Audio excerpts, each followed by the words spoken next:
We're live! Howdy, howdy. Hello. How are you lovely people doing today? Radical Robert and Adam X79, if that is your real name. Some people might think you might actually be Adam X80 under that disguise. So today we are going through, we're continuing Batman: The Rise of Sin Tzu novelization. Last week was Nightwing, and today we're going into Clayface. God, I don't even remember. Hey, fuck you, Rob. I don't even remember what the story was last time. I think a lot of it was a Robin's Reckoning flashback, and then it was just kind of setting up for. Yeah, a lot of it was in flashback. But yeah, so today we're doing Matt Hagen / Clayface. The next boss. My real name on YouTube is AdamX78, but I already had an account on here, but I forgot the password. Damn. It do be like that sometimes. Alright, so I guess we could just go ahead, hop right into it. Just like always, I'll read a couple pages, take a couple notes. For those of you who haven't been on these book club streams with us before, the main point is to try to get notes for timeline, Willet Cannon, and of course the eventual Watchtower database website. So, Chapter 7, Matt Hagen / Clayface, 1:42 a.m. I got allergies going on right now, man. Oy. This is gonna be friggin' great. That's what keeps going through my mind over and over again as I stand on the roof of Gotham Chemical all alone and lug this batch of chemicals over towards that batch of chemicals. This is just friggin' awesome, baby. I'm gonna turn down, hold on, let me turn down the music. I don't know if it's loud for y'all, but it's loud in my ears. Oh, that turns it off completely. There we go. That's much more manageable. I am doing excellent, except for the allergies. Been a little, tiring myself down being part of these protests almost every night, but we've cut back down to doing every other night rather than every night. That way we just don't get, exhausted from it all. Give it a bit more longevity. But yeah. Let's see. No question about it. Sin Tzu is my new best friend and hero. It isn't just being out of Arkham Asylum, although that's nice too. It's the way Sin Tzu worked it so that in the process of helping him, I'm helping myself. I have a part to play in his $1 million production, and it really is a scene stealer. I glance down at the city, as much as I can see from the top of the building anyway, and marvel at the production value. Oh, Sin Tzu is really pulling all the stops out on this one, baby. The main plot, as I understand it, is Sin Tzu conquering Gotham City. First, he helps the entire population of Stonegate Prison break out, unleashing them onto the streets. This is the first big action sequence, with literally thousands of extras. Most of it's improvised. That's the real genius of Sin Tzu's plan. He just has everybody doing what they do best anyways. In the case... Oh, let me flip the page.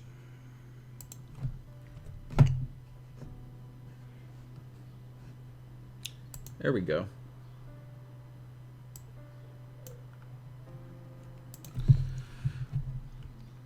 In the case of the convicts, 1,500 of them swarm out into Gotham and start creating mayhem. I mean, truly, anything goes. They can steal, murder, start fires, set off on complicated revenge missions of their own choosing, or just swagger through the streets making trouble and cracking skulls. Stonegate's hardcore, too. These guys aren't in for petty misdemeanors. They're the real thing. Evil to their bones, most of them. As I look down at them now, I know they weren't miscast. It's only about 2 hours into Sin Tzu's plan, and the city already looks totally sacked. Even I'd be a little nervous about being down on that street right now. So then, the antagonist, that's the Batman, of course, he goes out to start trying to put a lid on all of this. But there's more in store for him. Much more. Sin Tzu's also let a few of us out of Arkham. His captains, he calls us. Each in charge of a different military campaign. Scarecrow was up first, specifically targeting Commissioner Gordon, which was nothing short of brilliant since Gordon and the Batman are pretty tight. It also means that Scarecrow is working on the other side of town, which is fine by me. I know it ain't nothing nice to look at, but that guy majorly creeps me out. Anyway, when the Batman catches Scarecrow, and Sin Tzu knew he would, he kept lecturing us about not underestimating the enemy and all of that. Well, that's my cue. My plan is to drench Gotham City in the same chemicals that made me a monster, so that they'll finally be forced to find a cure for me. I figure all I have to do is break into Gotham Chemical, carry a couple hundred vats up onto the roof, mix them up right, and then pour them out over Mortimer Avenue, where they'll find their way into the sewer and then eventually leak into the reservoir. No way chemical water processing is going to neutralize that stuff. Sin Tzu likes the idea, though I suspect he thinks I'm gonna fail too. There's all kinds of other strikes lined up for the Batman after me. But this is the one thing Sin Tzu's wrong about. I'm not gonna fail, I can't afford to, and I don't think that'll mess up Sin Tzu's plan too much. He can do all the other stuff he has lined up regardless. I wouldn't stop him. I mean, anyone who could help turn me back into a human being again has my vote. No need to even ask twice. Oh, sure, I can resemble a regular person whenever I want. Anyone I want, in fact. I'm a first-rate shapeshifter. I just have to think about it, and I can look just like my old self, or like the Batman, or even like you. But just because one of those freaky hairless Sphinx cats looks like an overgrown rat, doesn't mean it's not really a cat deep down inside. So no matter how much I can look like anybody, deep down, my name is nothing but mud. If I could be a real regular guy again, maybe. No, there's no use thinking of that. Not yet, at any rate. What happens, happens. Don't count your chickens and all that mumbo-jumbo. And I should know from mumbo-jumbo. You don't spend a couple years, on and off of course, in Arkham Asylum for the criminally insane without knowing pretty much all there is to know about mumbo-jumbo. You spend some time in the worst place on the face of the entire earth. And, oh yeah, you learn a whole lot of stuff. Stuff you had no idea existed. Just not stuff you ever wanted to know. Who knew that minds were capable of thinking like that? Too bad they're not capable of thinking any other way. Like the normal way, for instance. Okay, so we don't have like a terrible lot of notes from those couple of pages. Something that strikes me as interesting is that they're making Matt Hagen's his motive about finding a cure. But that's something that Batman offered to try to help with in Mudslide. Right? So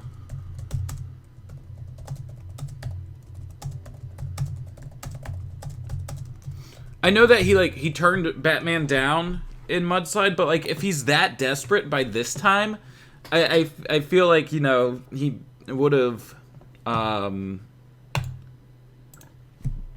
maybe like hit Batman back up and been like, "Hey, what about that thing?" Mortimer Avenue is mentioned. Gotham Chemical is on this road. Let's oh,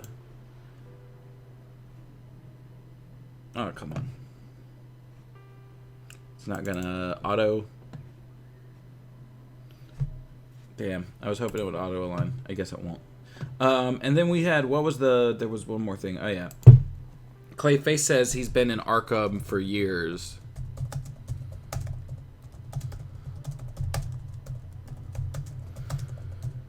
Though that was off and on.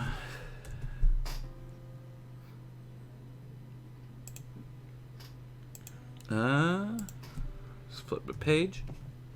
What are you guys talking about? I think everyone thinks Scarecrow is scary after his new look. Oh, for sure. Demonic Cucumber says, Clayface being a sympathetic villain in this was ahead of its time. I mean, he was a sympathetic villain, like, in Batman the Animated Series, which I think was... I'm not 100% sure of the Feet of Clay episode air date, but that was like 10 years before this. His perspective could change over time and feel like his initial rejection was a deal breaker with Bruce. He doesn't exactly have the most... Yeah, I mean, like, it's not a terribly, like, solid non-canon point, but, like, it is something that you know, someone could bring up as a plot hole, and so that's why I threw it in there. There's tons of different ways you can explain it away, but for the sake of thoroughness, you know. Did I flip to the right page? Oh, you're good, Danny.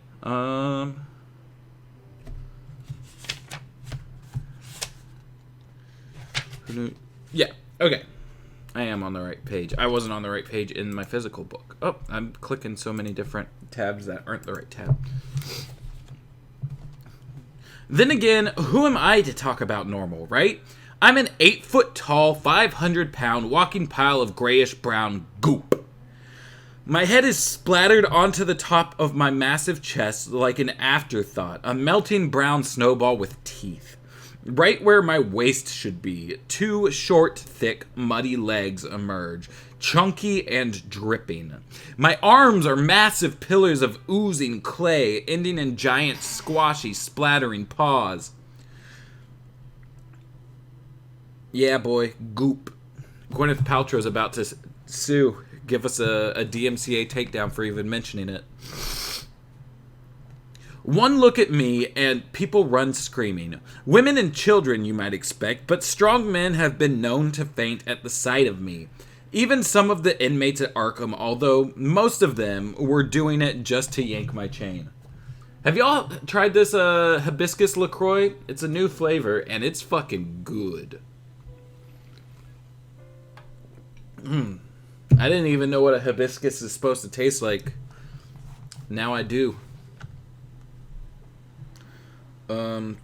Especially that Joker bastard. I hate that guy. From a respectful distance, of course, it's always been psychological with him so far. But I'm sure he would find a way to physically torture Mud if he wanted to. So I try to never make him want to. Of course, you never know with him. Maybe he thinks my attitude's too standoffish and that I need a little help readjusting it. And maybe he's planning to... There I go again. Have to stay focused on the task at hand because this could change everything. No, stay positive. This will change everything. Just like in the early days when I was one of 10,000 guys trying to make it in Hollywood. Focus on a goal and see yourself achieving that goal. If you can dream it, you can be it. Imagine it and make it come true. Imagine and change. That's me backwards and forwards. Times like this, you do get to thinking about how it all started. For me, it was an automobile accident. Flipped my 65 Mustang and got pinned while the whole thing went up in flames. Sitting in that driver's seat, upside down, flames licking around me everywhere, listening to the firemen shout outside. Well, I thought it was the scariest moment of my life. Now I only wish that were true. They rushed me to the Gotham burn clinic, and that's when I had my Faustian moment of weakness. Yeah, I'll take responsibility for that. Or for that much. That's the difference between tragedy and pathos, after all. Pathos is when you get railroaded like a piano falling out of the sky on your head. But tragedy, that's when there is a possibility for things working out alright, and you muff it. So, the devil, he appears to me at my hospital bedside in the guise of Roland friggin' Daggett. He's a suit, a crook, and one of the businessmen who doesn't care who he hurts. And he's got this new miracle product he's hawking, Renew You, a special cream that he said could restore my features within minutes as compared to years of only half successful and wholly painful plastic surgery. The catch was, and oh yeah, even then he admitted there was a catch, the drug wasn't FDA approved, and he had reason to believe it was highly addictive. So of course I said, oh, thanks, but I think I'll stick to the tried and true. In my dreams. In the hospital, what I said was, hell yeah, where do I sign up? Renew You was everything Daggett said it would be. Within minutes of the first application, I was back to my old handsome self again. It really was amazing. It really was a miracle drug. And it really was addictive. As it played out, if I wanted to stay supplied with Renew You, I was gonna have to do some favors for Mr. Daggett. This included everything from robbing other chemical factories to strong-arming people Daggett felt owed him money or services. I barely even had time for acting anymore. And finally, I got fed up enough to refuse him, and poof went my supply of Renew You. Goops Green, though. Has Clayface never seen Ben 10 Alien Force? I haven't seen Ben 10 Alien Force. So let's see. So we've got a couple things to add to the list now. Objects, of course, we got Renew You. Well, if it unfreezes. Oh, there we go. I think. I don't. So we got the Renew You formula. We've got Matt Hagen's 65 Mustang.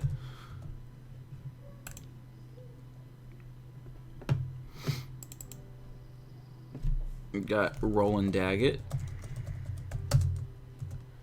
in a flashback.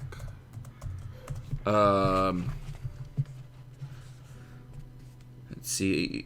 I'm gonna put the FDA under people because usually we put like government organizations under people. Organizations in general. We got a mention of Hollywood.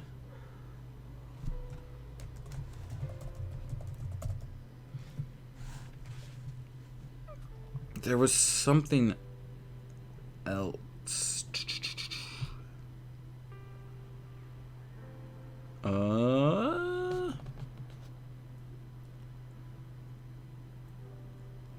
Faustian. What is the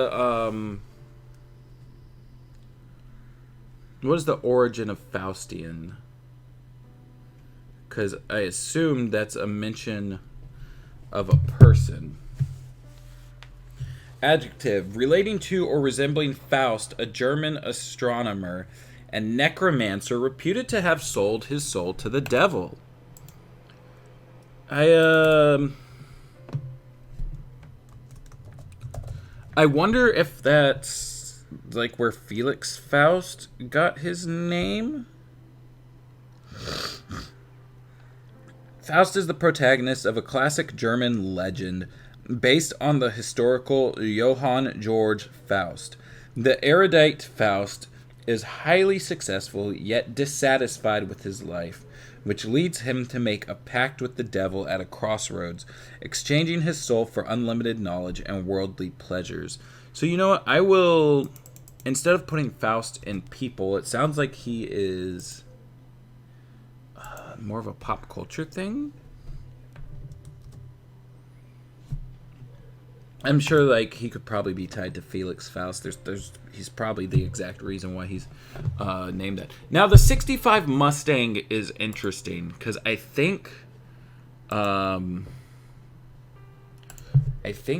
exact car, I don't know if it was mentioned in BTAS itself, but I want to say there was a Gotham Adventures issue where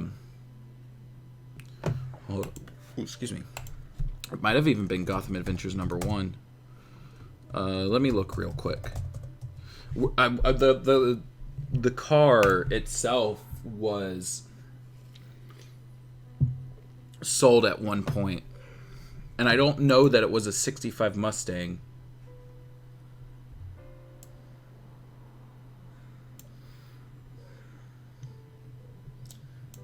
I wish I had Clayface confidence.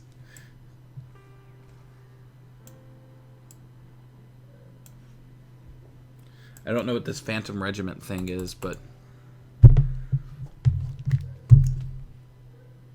Hold on. Matt Hagen's car, Gotham Adventures. Check out these pictures. Not Higgins, Hagen.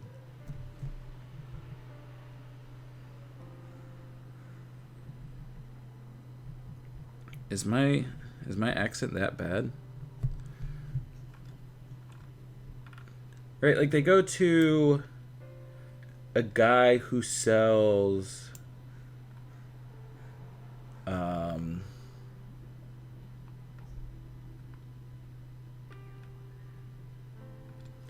No, it wasn't this issue. Was it?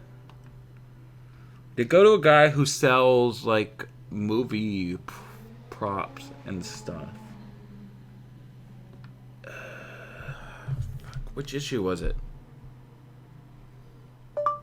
Clayface, Batman Gotham Adventures.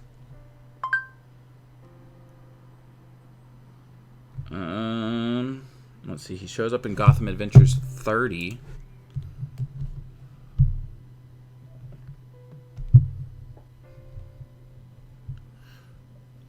I suppose this is something I could figure out off of stream, but, like, it's bugging me.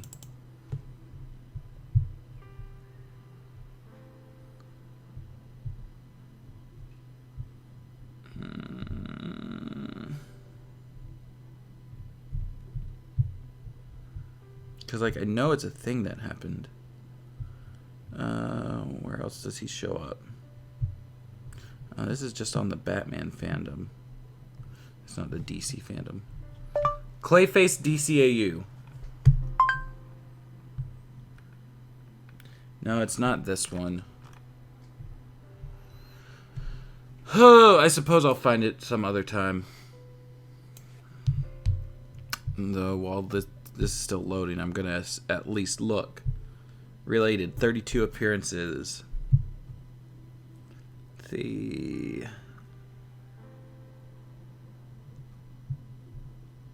Yeah, I'll find it some other time. There's hella Clayface appearances. And it's not that important of a point. Where were we? Page 140... No, page 150. Let's pull that back up.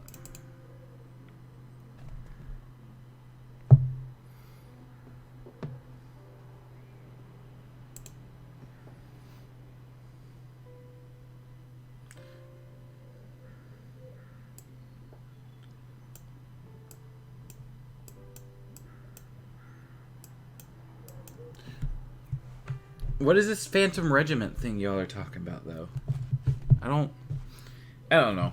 I'll keep going. At first it was just the itching. Then my skin started to burn and sag and scar. I was hideous. Worse than before I started using this stuff. Soon it was all I could think about. I had the shakes. The world was pale and gray and 3 feet away from me. Like I was seeing it through some kind of vacuum all the time. Finally, I couldn't take it anymore. Out of my mind, totally crazed from the damn cream, I broke into Daggett Industries one night to steal some. And I got some, alright? Daggett had some goons stationed there, probably other poor schlubs like me, who owed him for something or another. But they were poor schlubs with guns, and as punishment for the break-in, they held me down and poured gallons upon gallons of Renew You right down my throat. Now we get to the scariest moment of my life. I imagine Daggett's goons assumed I'd just die. I mean, this stuff was toxic, untested, and not meant for human consumption in the first place. You were just supposed to rub it into your skin. I know I sure thought I'd die, and I pretty much wanted to. The pain was excruciating. I just had another thought in my head about where the Gotham Adventures might have been. So I'm trying to multitask it, but obviously that's not working out so far. Let's see. The pain was excruciating. I was vomiting and feverish and sweating, and it felt like every single cell in my body was being held down underwater and drowned one by one. Finally, I passed out. Was it this one? Was it...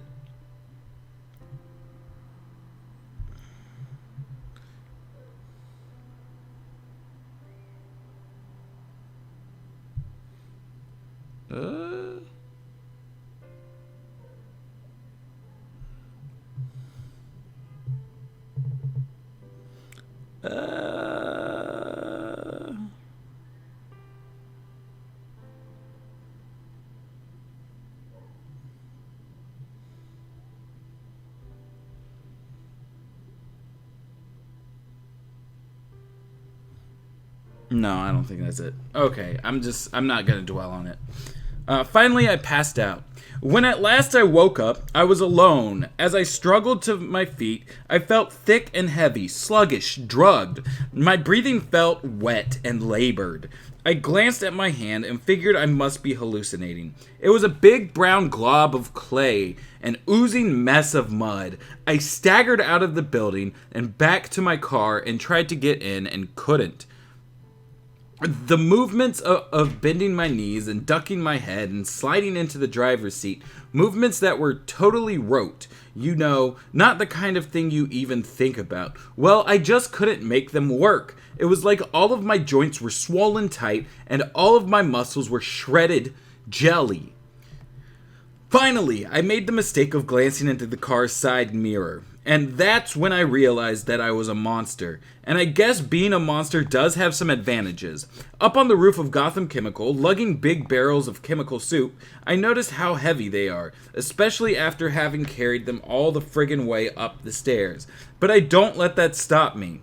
I guess I've gotten used to being able to pick up small cars and stuff. I don't even really think about it now, I just do it.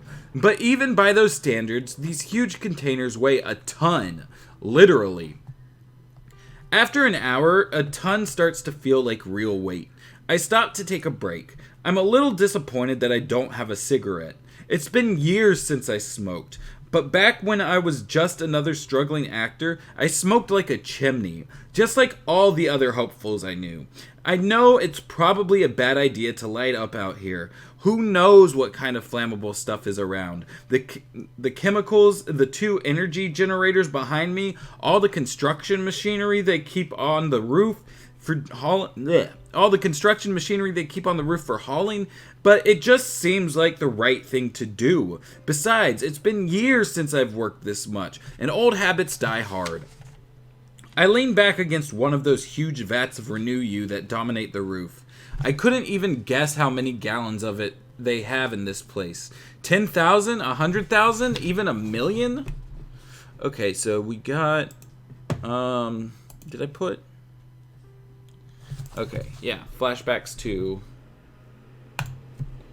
to Feet of Clay.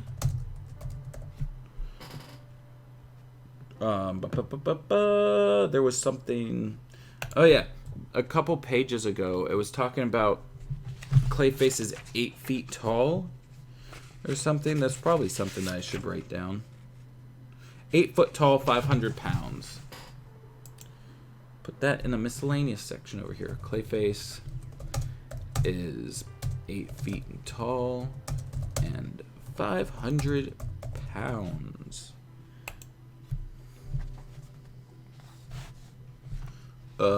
And he says that he hasn't smoked for years.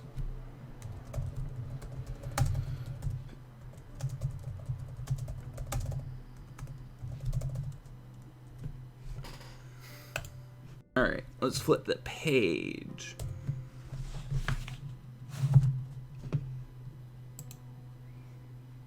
If he went to rob the guy's personal factory when he first got caught, why does Gotham Chemical have renew you just liner? Yeah, that's a good point. I don't know why, because like at the start it sounded like he was trying to mix. Hardcore crazies aren't even allowed to go.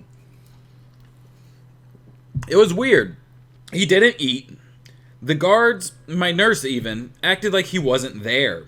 They just looked right through him. Creepy. And all the more so because of the way he looked. I mean, I can see missing the ventriloquist when he walks into a room, or not noticing, say, the Clock King. But Sin Tzu, he's gold for crying out loud, and his eyes glow in this sort of pupilless, dead white way. He's got a big tat right in the middle of his forehead, some Chinese something or another in red and black. And his hands look like something you'd see on a reptile, all claws and nails. He came and sat next to me as a nurse fed me spoonfuls of sloppy joe. I can't move my arms in the suit, and it was a little embarrassing to be so incapacitated in front of someone else, especially someone as stately and composed looking as Sin Tzu. But he immediately put me at ease. Look how you have them all at your service, he teased, smiling blandly at the nurse. Oh yeah, I'm a big hotshot around here, I joked. Oh no! I was about to warn people that, like, if it drops, to refresh. But yeah. Thanks for looking out, because I was anticipating that. I don't know why it does that, but it does. Hoping we didn't lose anybody. Say something in the chat if you're still here.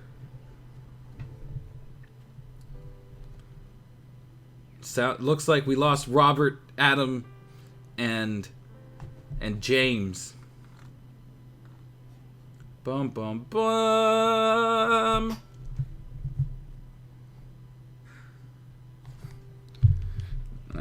James actually may have messaged me. Ooh. That was just about Batman the Animated, the Adventures Continue. James is a dead man anywho. Damn, did we lose Adam? That's alright. I'm just trying to give it a minute before hopping back in.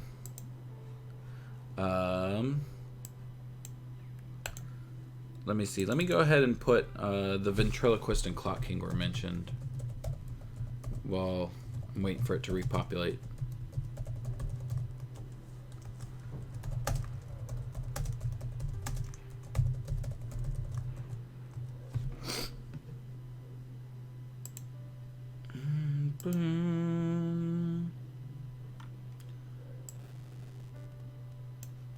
Oh, is it? Oh, geez. I don't... That's interesting. Yeah, I don't know how, Huh. James set up all the on-screen mumbo-jumbo, so I'm gonna have to... I'll have to, ask him about why that just, like, stopped itself. Where was I? Oh yeah, Sin Tzu and Clayface talking to each other. Oh yeah, I'm a big hotshot around here, I joked. He introduced himself and launched straight into this huge attack plan he had going, which of course included breaking me out of Arkham. I couldn't believe he was saying all of this right in front of the nurse, and I started to freak. What are you, crazy? I asked, immediately recognizing the stupidity of the question. We were in Arkham, after all. Turns out, though, he wasn't. Not even a little, to my mind. Don't worry about her, he told me. I glanced over at the nurse.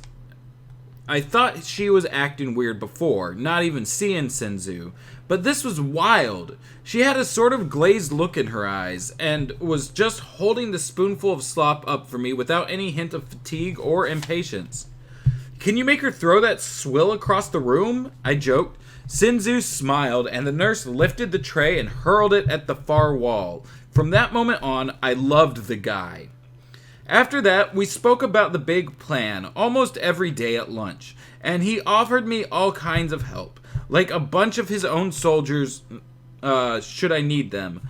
He said I'd like them, but I'm not entirely sure what he meant by that. When I asked, he just smiled cryptically. Anyway, I told him I was okay on my own. I'm practically a one-man army, and that's when he started to really help me crystallize my attack plan against the Batman. Back up on the roof of Gotham Chemical, I catch sight of my reflection in one of the open vats and jump a little. Even now, after all these years, even when I'm in this place just so I can change it, I sometimes forget what I look like. Strange. My 15 minutes lasted a few years and had been gone long before the Batman ever entered my life. By the end, I was doing dinner theater for blue-haired old ladies who gummed their food and bitched right at us, right to us, in the middle of a damn performance because we weren't loud enough. A commercial for hemorrhoid cream seemed like a great gig by then. Yeah, it's still weird to me about the on-screen chat.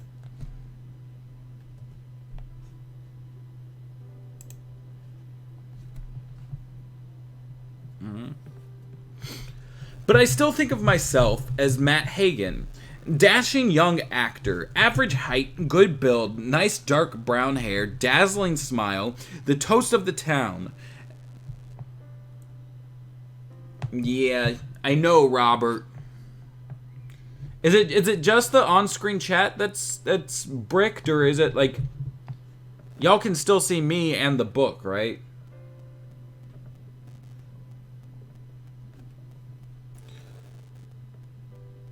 Okay. But I still think of myself as Matt Hagen, dashing young actor, average height, good build, nice dark brown hair, dazzling smile, the toast of the town.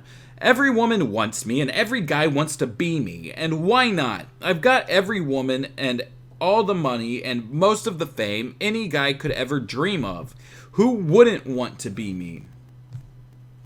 The vat distorts me. The face staring back at me isn't Matt Hagen, young lion about town, star of Love and Lust in the Emergency Room.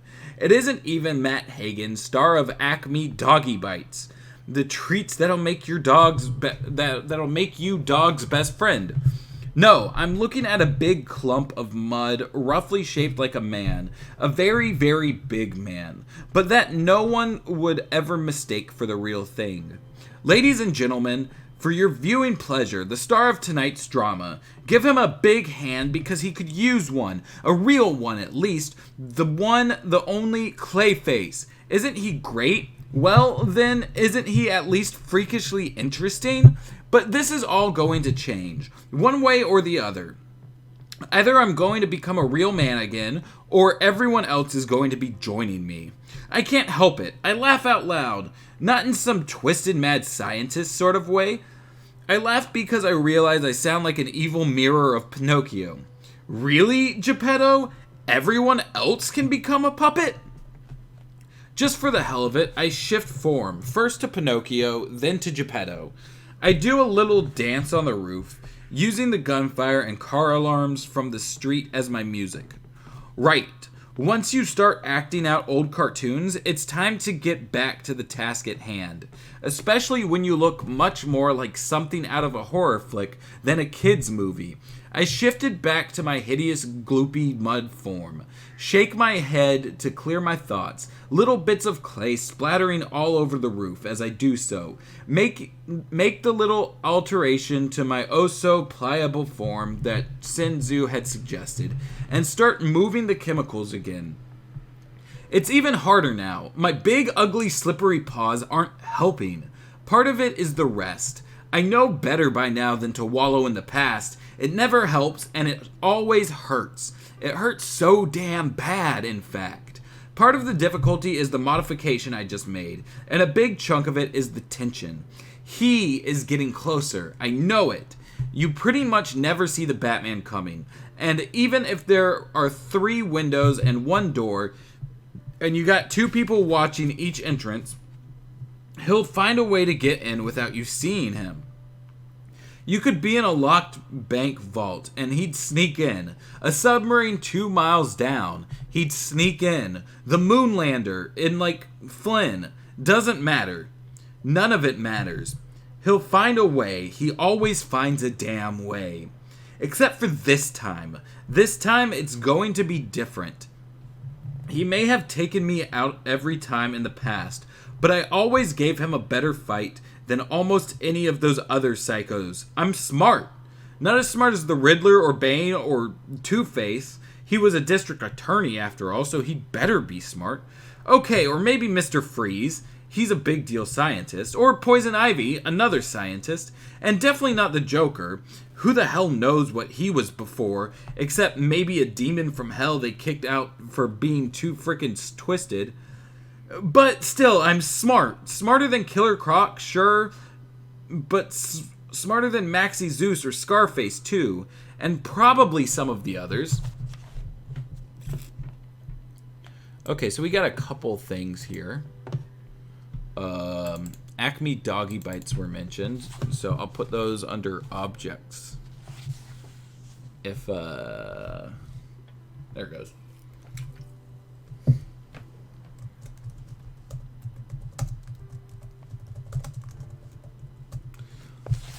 And then we had, what? Love and Lust in the Emergency Room. I think that was the,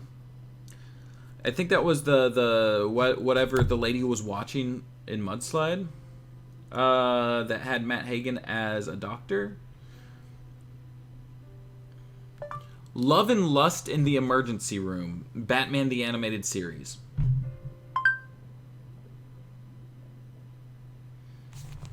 It's just showing me stuff for Mad Love.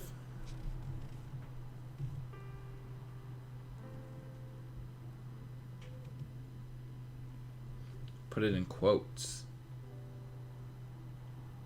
No results. Okay. Well then, pop culture. Let's just put it over pop culture. In universe. Love and Lust in the Emergency Room. We also got confirmation of the existence of Disney's Pinocchio.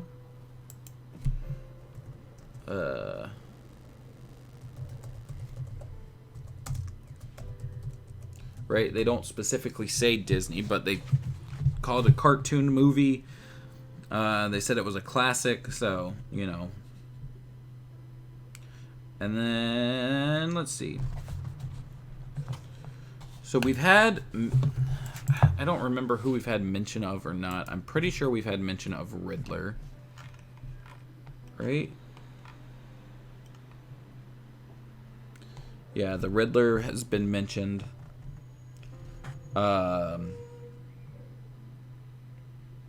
Bane, I think. Yeah, Bane is right there. Two-Face, we had last chapter. Mr. Freeze has not been mentioned at all this book, so let's put him in. I don't think Poison Ivy has been mentioned either, so we'll put her in. And then we had what? Killer Croc, Maxie Zeus, and Scarface. Killer Croc hasn't been mentioned yet. Maxie Zeus hasn't been mentioned yet. That's interesting that like they're bringing him up even though he was only ever in that one episode. The ventriloquist, I'll put Scarface up here with him.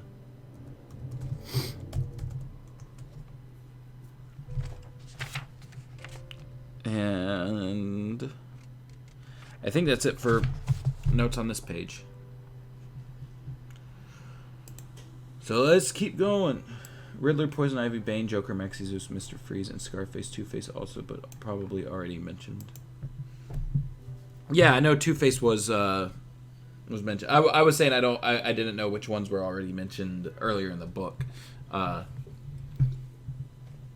But yeah. Oh, I gotta flip the page for y'all.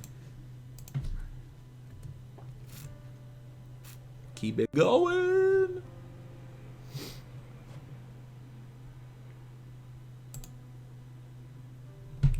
Well, is it gonna load? Okay, there it goes. And I'm big and strong. I'm not as big or strong at this exact moment as I am sometimes, but that's on purpose. And I have a plan, a rock-solid plan, so to speak. There's no chance it's not going to work. Sin Tzu assures me it will, and I believe him.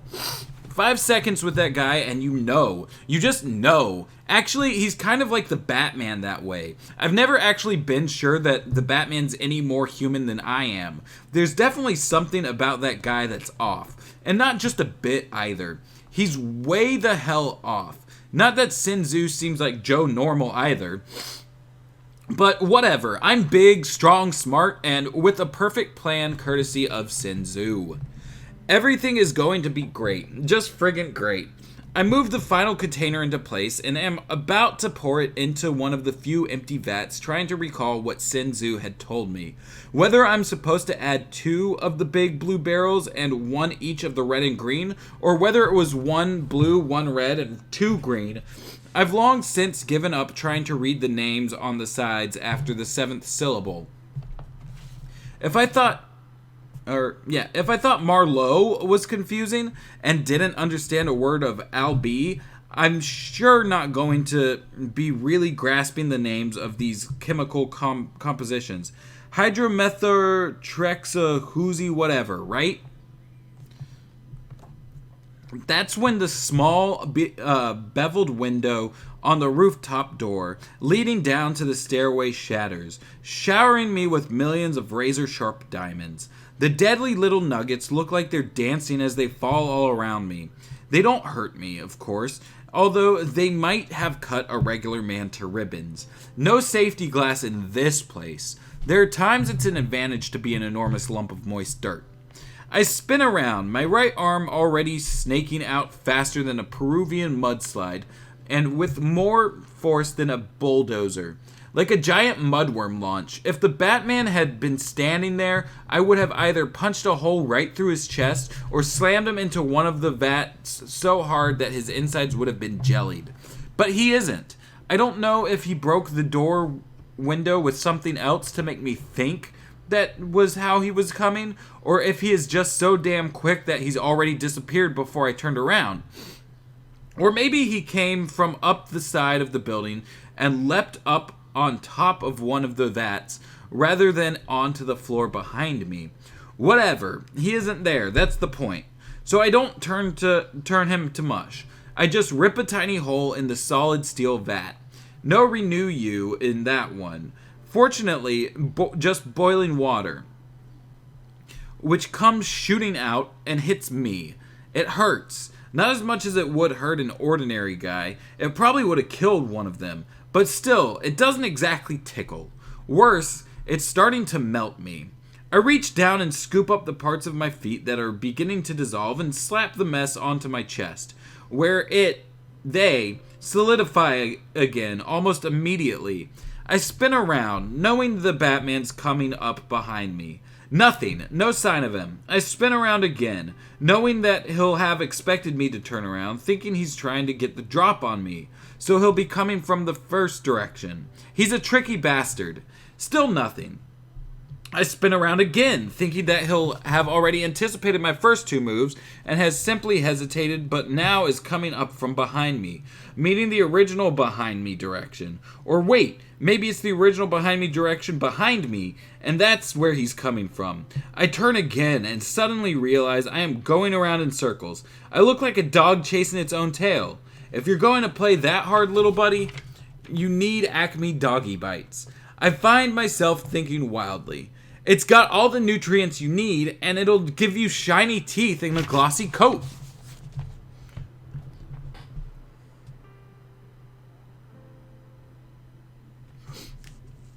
Okay, tight.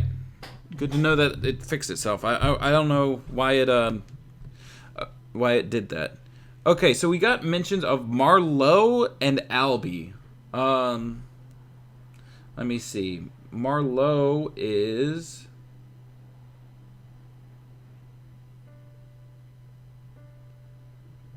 Christopher Marlowe, an English playwright. That makes sense with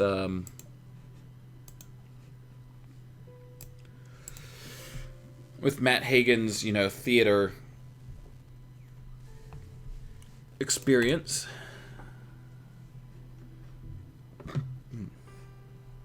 Why is this going so slow? I probably just need a better computer.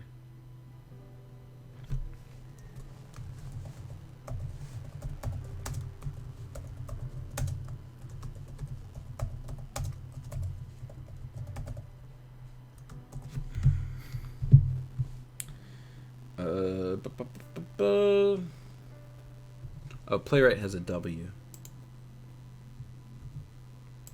And then Albie is...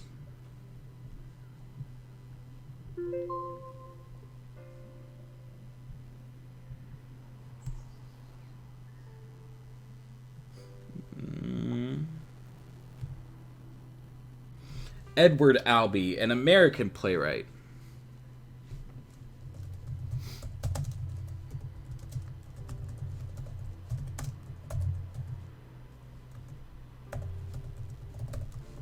And I think there was something else that... Oh, yeah, Peru.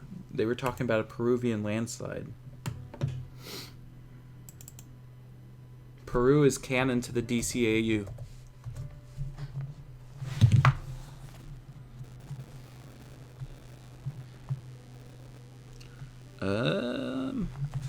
And I think that was it for that set of pages.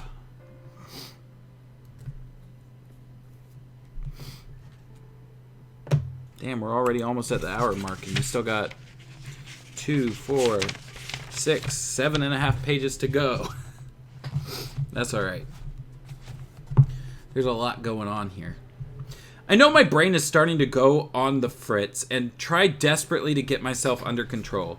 Breathe, I remind myself. Breathe from your diaphragm. Of course, I don't have a diaphragm anymore, which is the whole reason I had jumped at Sin Tzu's plan. And then the Batman speaks. Hagen!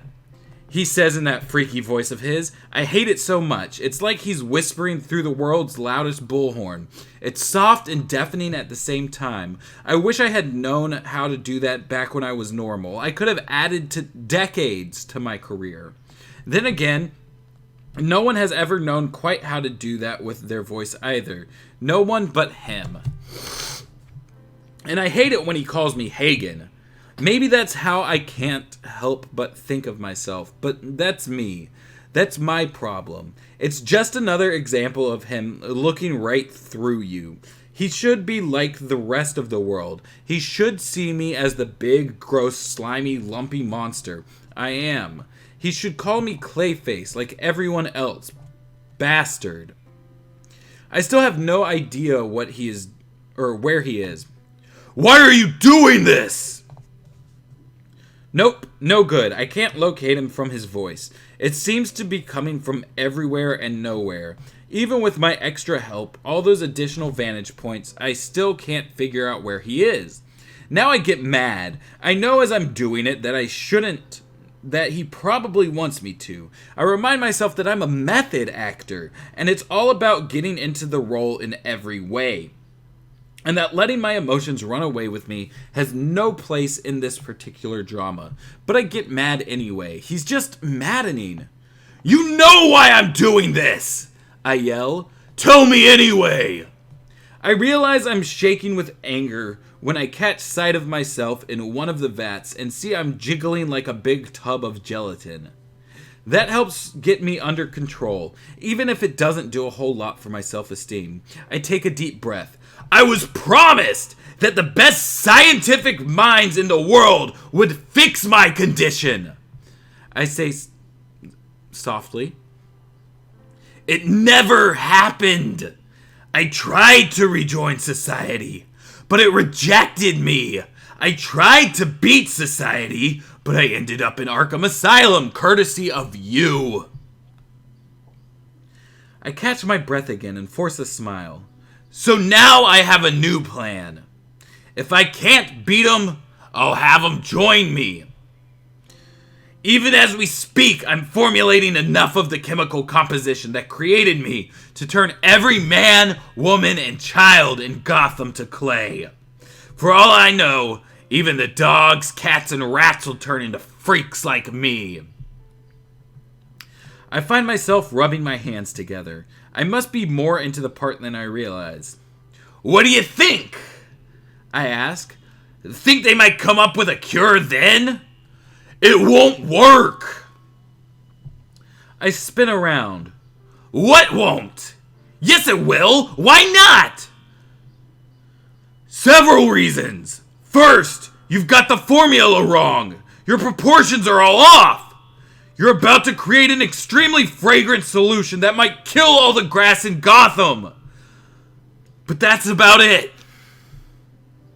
He's lying, I tell myself.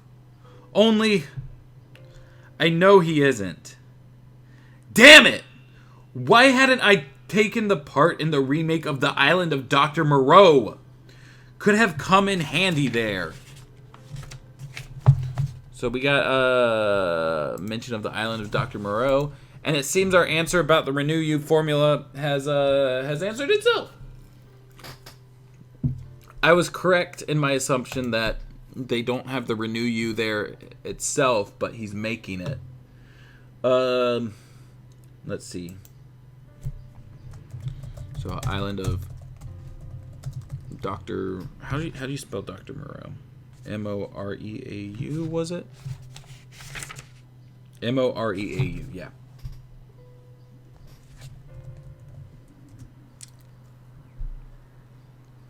There we go.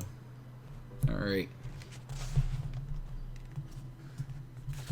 Besides, I'm not going to let you contaminate the water supply with anything. Oh yeah? I sneer. You don't think so? I know so. How can you be so sure? Oh, I didn't even switch the page for you guys.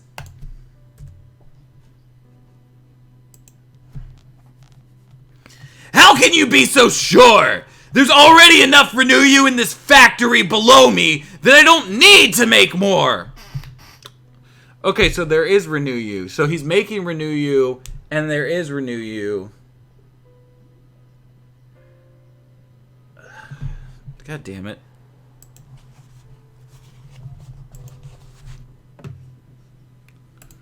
Okay. Why is... I'm just gonna add it back in. Why is there hella Renew You at Gotham Chemicals?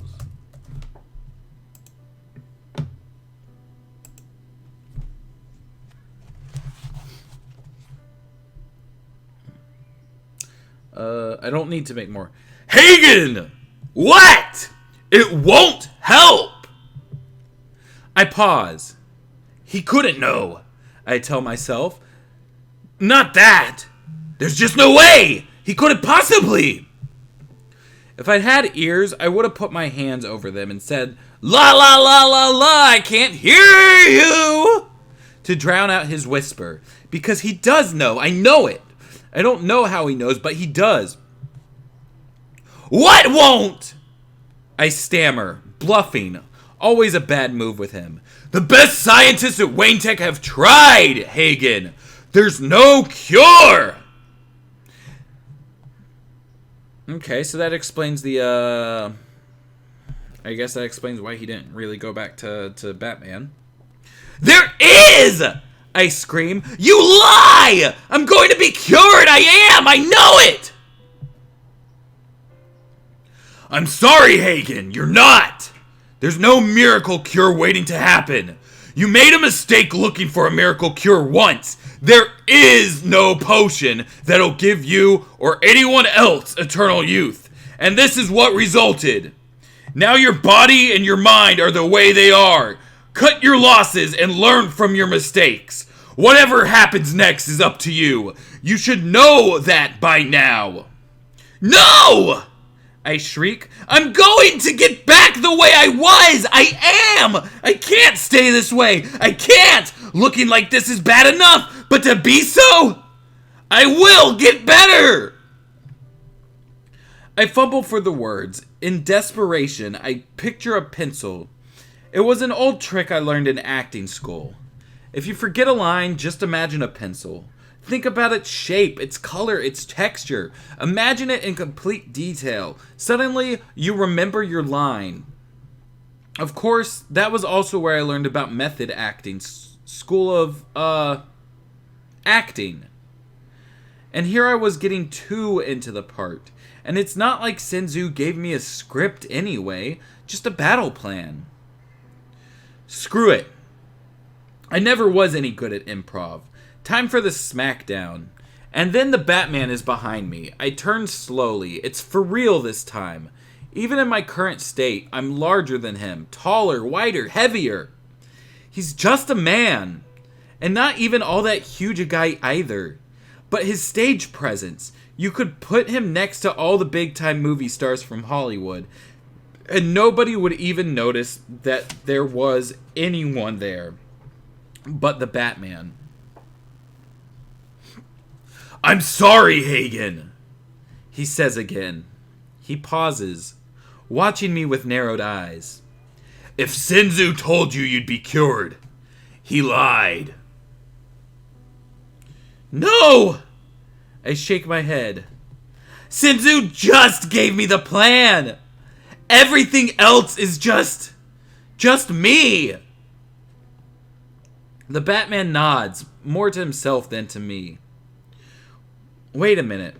How? How did you know Sin Tzu was behind this? The nature of the attack fits his profile, but it wasn't confirmed until just now. Damn it! What's wrong with me? Why can't I keep my big mouth shut? Well, never mind. It won't matter that I gave away Sin Tzu's identity anyway. Not if I beat the Batman. I force myself to grin. If I'm gonna have any chance, I've gotta get back into the supervillain role. I can beat him! I can beat him! I can beat him! Pretty soon I'm feeling like myself again. My new self, that is. Clayface. Okay, hero! I snarl. Time to end it! One way or the other, Batman! Alright, so real quick, we kind of got a slight reference to Mudslide by Batman. Did we get anything else that was noteworthy there? I guess he mentioned a Wayne Tech.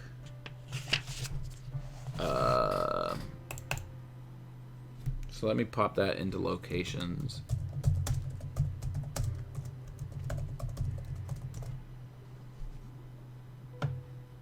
Oh, that's a lot of extra stuff. Get rid of those. There we go. Flip the page. Oh wait, did I already flip the page? I did, I guess. Had I flipped ahead? Whoopsie doopsie. The Batman looks at me in a way I don't like at all. No, your ears. The Batman looks at me in a way I don't like at all. At all. Like I'm some bug he's studying. What the hell? I suppose a walking, talking mountain of oily mud is pretty interesting. I turned my head slightly, never taking my eyes off of him for a second. My main eyes, that is. Children! To me! I call. It's beautiful. Even the Batman is surprised. I can tell. Even the high and mighty, smarter than everyone else Batman is taken aback as all my little clay babies come running from their hiding places. This is what I meant when I told Sin Tzu I don't need his soldiers. I could make my own. As the mini clay faces jump onto me, I open up and absorb them back into myself, spinning around to take them in faster. Earlier, when I sent them off, it was a strange, sickening sensation, like that feeling you get when you accidentally peel off a fingernail or something, and your stomach lurches. Bringing them back in, though, it's strangely comforting. I can feel myself growing taller and filling out. With their added bulk, I'm back to my normal size, which isn't normal at all. I'm towering over the Batman, easily 6 times as big as him. Now, this is more like it. I look down at him and leer. Still look like an easy fight? I ask. So I guess Clayface is actually like 36 feet tall? No, 36 feet and 37 feet. Clayface is 37 feet tall in reality. That doesn't... Okay. He doesn't reply. He almost never does. The strong silent type. Total leading man material. He wouldn't have been competition for me 10 years ago. He would have wiped me and every other actor off the face of the earth. But not now. Now I loom over him and weigh 5 times what he does. I'm going to pound him until he looks like my little clay babies.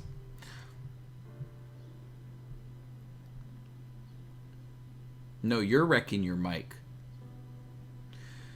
I lead with my left, and he dodges it easily.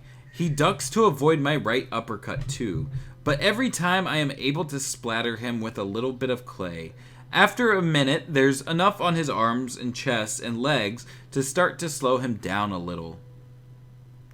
That's when I pull out the heavy artillery, morphing my hands into giant scythes. I slice at the Batman over and over again, and yet each time he somehow manages to dodge out of my way, graceful to the end, his cape billowing out behind him.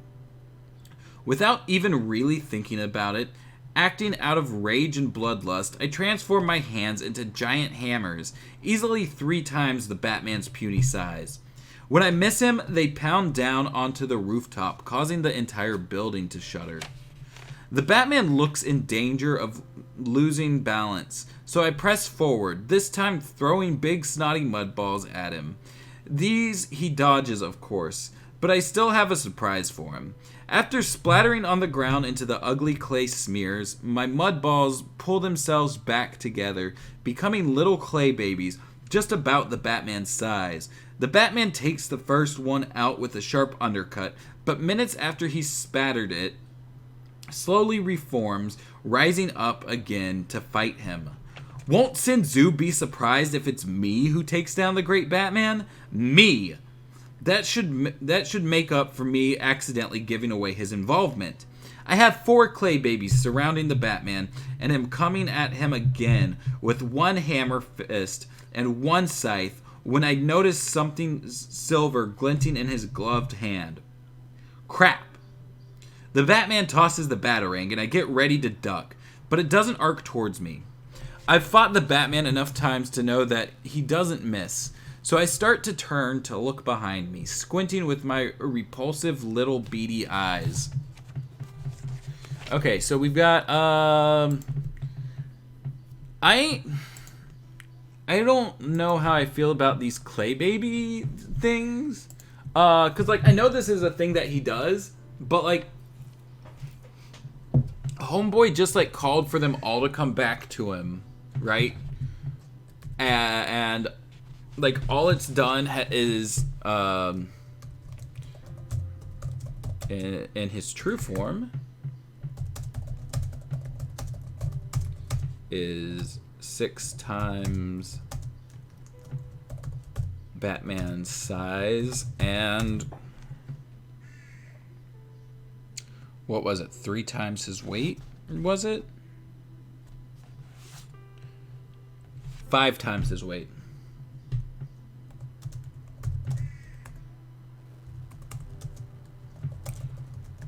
Right, so, like, all that does is like it makes him bigger. Like why were they even separated in the first place? It's just like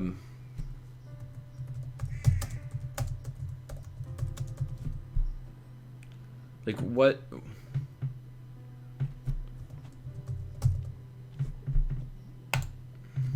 I think we have Batman's weight somewhere.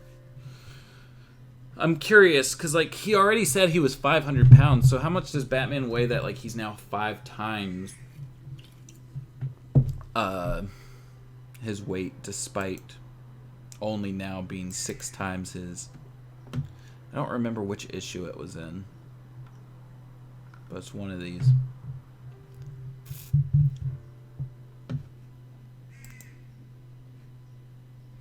He mentioned using them as lookouts for tactical advantage. Yeah, but I mean, like, he's on the roof, right? He's said this whole time he's on the roof, so it's like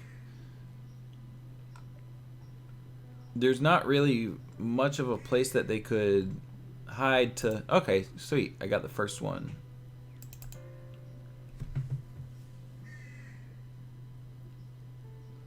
Is his weight mentioned in this? I'm gonna pull this up and it's not even gonna be... Weight, 210 pounds. So Clayface is now 1,050 pounds and 37 feet tall.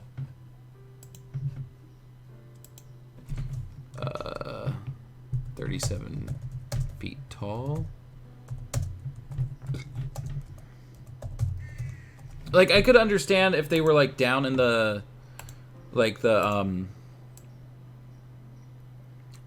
in the place itself, helping him carry up the chemicals that he needed to. But, like, even then, he said that he's been the one carrying up the chemicals. Right? Like, they haven't been mentioned really at all. He mentioned, like, having people on the windows, but, like, that was in a hypothetical situation. So it just seems like they kind of have been added for, like, nothing. And, like, 4 of them are still outside of him, despite all the rest having returned to him. 240 in wild cards. Okay, so that's, like, 1,200 pounds then. Damn. Imagine being that heavy. That's gotta suck. I would have... I mean... I would, you know, kick the clay babies out for that alone. Oh, wait, how did... Okay, I figured out why I had skipped a page. For some reason, page 158 to 159 is down here instead of up in between where it should be. It's probably like something weird with the spacing. Is there no space between the... You know what? You guys don't care about that. I can do that later. Let's get these last page and a half. If I can get them to pull up.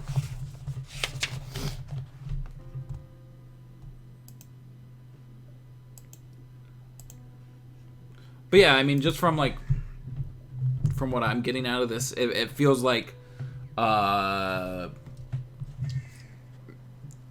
Clay thugs were in the game. And so the authors probably felt like, oh, well, we've got to at least reference them, I guess. But that's it. Like, I don't see a functional purpose for them. Let's see.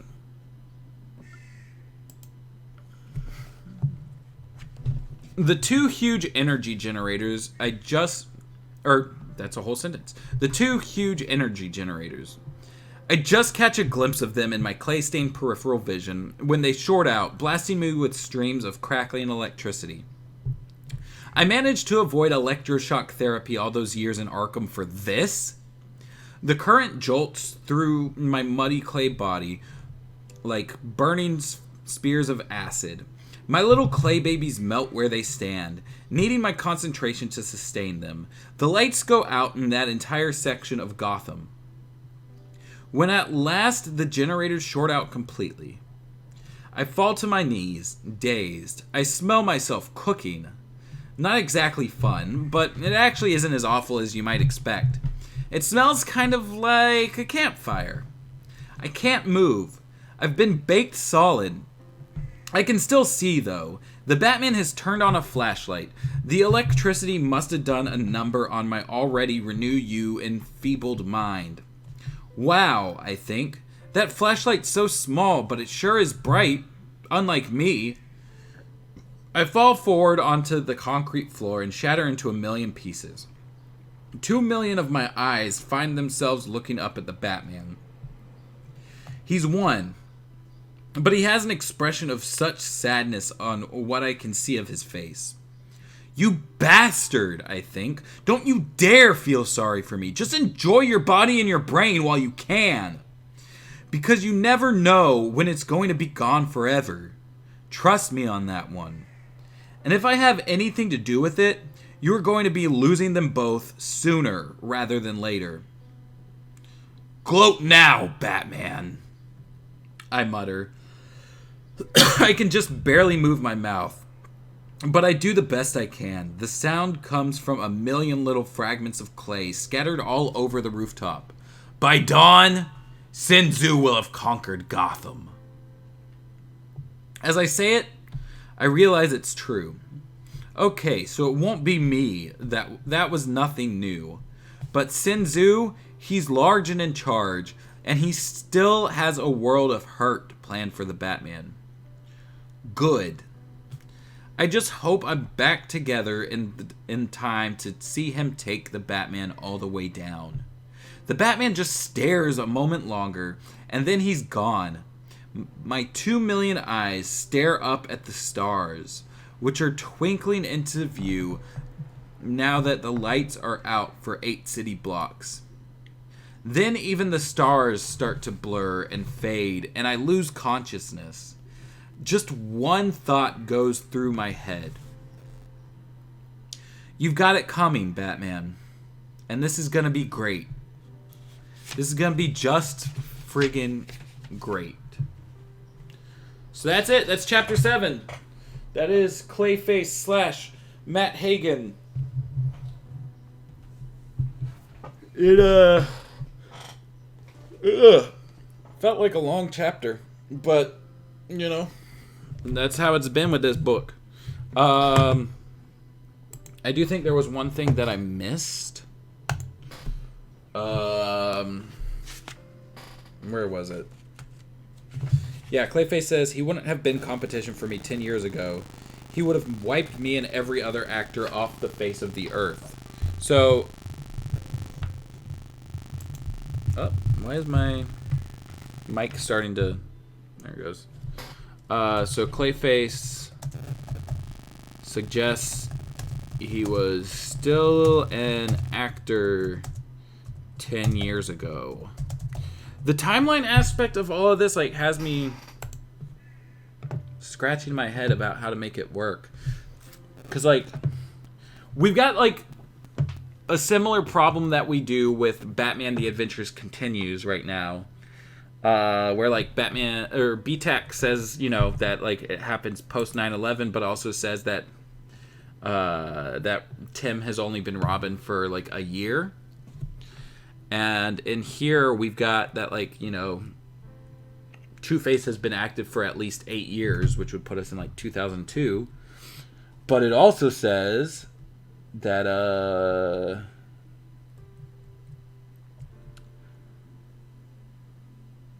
that Tim is still 13, which would still be his first year of Robin.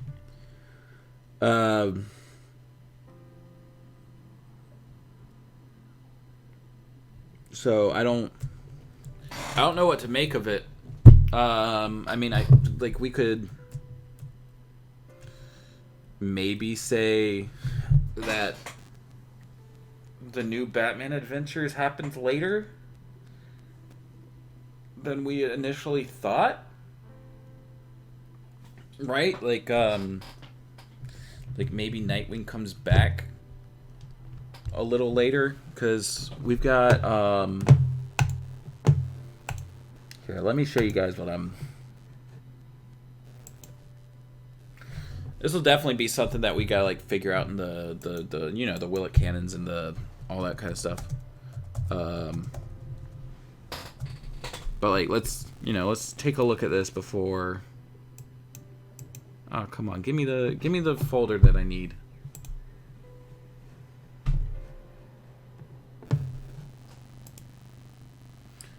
Good old Matt. It was cool seeing his perspective for a bit. Yeah. Yeah, I was kind of hoping that like it would have gone into like his stuff with Teddy and everything, but it is what it is. You know, I don't think it's very well known that like they were supposed to be a gay couple.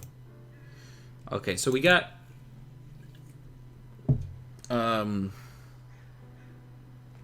Lost Years number 5, if it'll open up.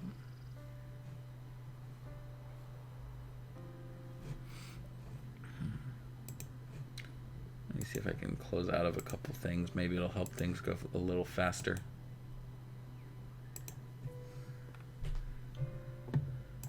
Right, so like here at the start of Lost Years number 5, like it says it's been 850 days.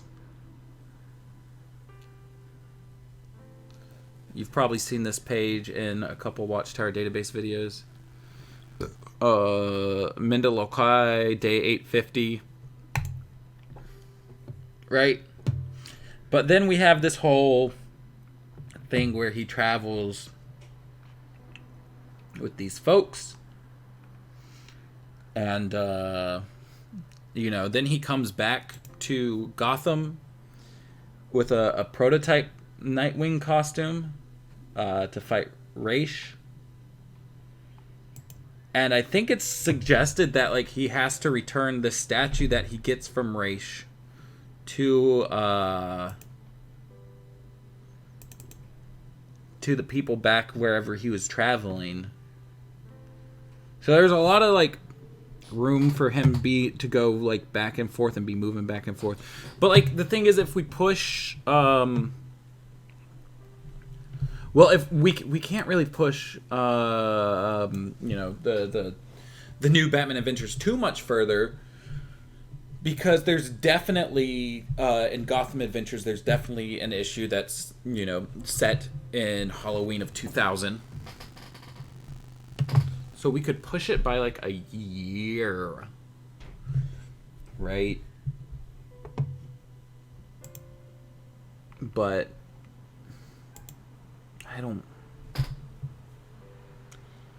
I'm trying to think. Halloween of 2000, and then we go forward, you know, a year. Like it would put us like very shortly, like after 9/11. So, but like, you know, once again, that's taken into consideration that like it would you know, like Tim would have had to become Robin like very soon before Halloween of 2000 for that to even work out. Not to mention that like, you know, we'd have to cram a lot of stuff into time where like Batman's supposed to be an outlaw because of Batman Adventures Volume 2. So there's a big muddled mess to figure out with all of that. Heteronormativity prevailed in the early 2000s, sadly.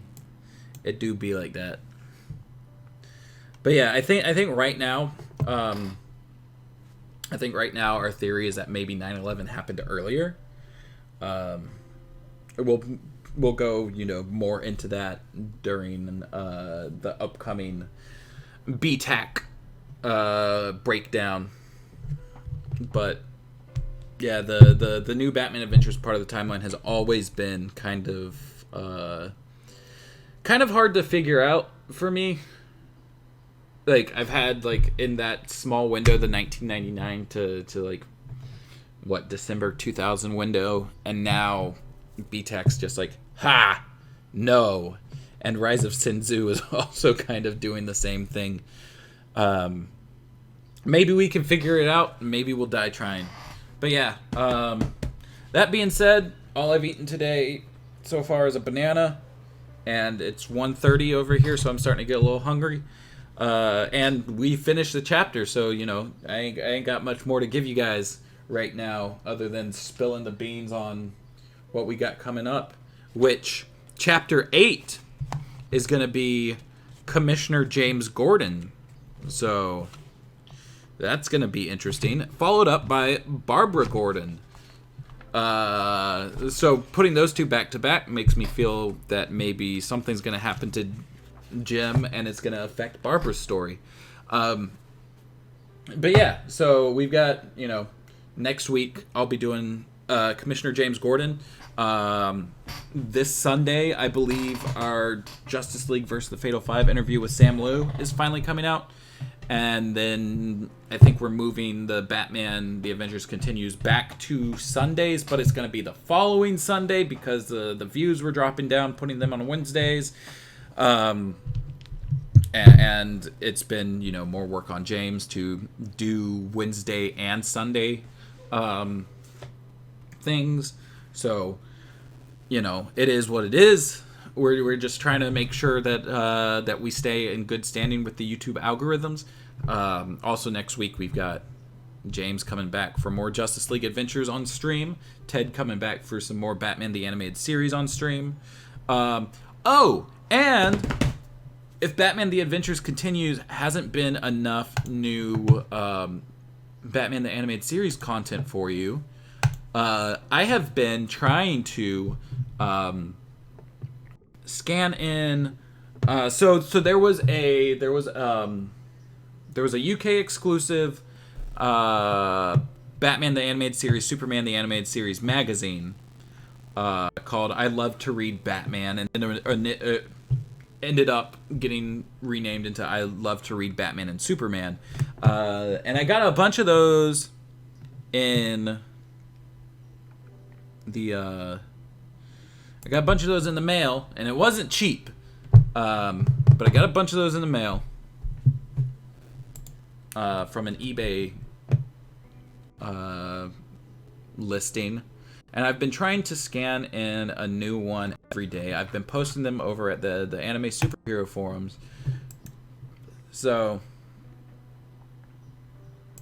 it's got... Oh, I clicked the wrong one. That's Batman The Adventures Continues. I'm trying to get the correct link for this to share with you guys before I get off, because I do like that I'm finally, you know, someone's finally preserving these. Like, if you wanted to, you could find almost any DCAU comic that's ever come out on the internet somewhere. You know, whether it be legal or not legal means, whatever. You know, support the actual authors if you can. But these don't have any like official digital releases or anything. They've been out of print for like 20 or so years. So someone, you know, started scanning their issues a little while back, but only the section of it that has comics in it. I'm scanning the entire issues. I'm dropping, here's the link in the chat. And it's fascinating. There's like, you know, a lot of new Batman the Animated Series comics that like we've never read before. And they've also got like exclusive short stories and stuff that like feature the Flash or Wonder Woman or the Atom, you know, in DCAU style, long before Justice League Unlimited even happened. I'm not sure how much of it will hold up as canon. I'm not sure how much of these new comics will destroy what we've got for the timeline so far, but it's awesome to you know, have these now. I'm trying to, like I said, I'm trying to upload one a day. So issue 15, if I can get it scanned in, I'll try to have up, sometime this afternoon or evening. It's got a new Mr. Freeze story, and I think there was a Joker story in it somewhere. But it also has a DCAU style Kyle Rayner Green Lantern story. So lots of fun. If y'all want to check that out, the link's right there in the chat. But yeah, with all that being said, I'm hungry and I also need to use the restroom. So we're going to go ahead, end it here. Love you guys. Thanks for, hanging out. And we will be back. They exist in British DCAU where everyone sounds like Alfred. Honestly. But yeah, we will be back next week for Chapter 8, Jim Gordon. Y'all take care. I'll see you on the Discord and wherever else I might see you.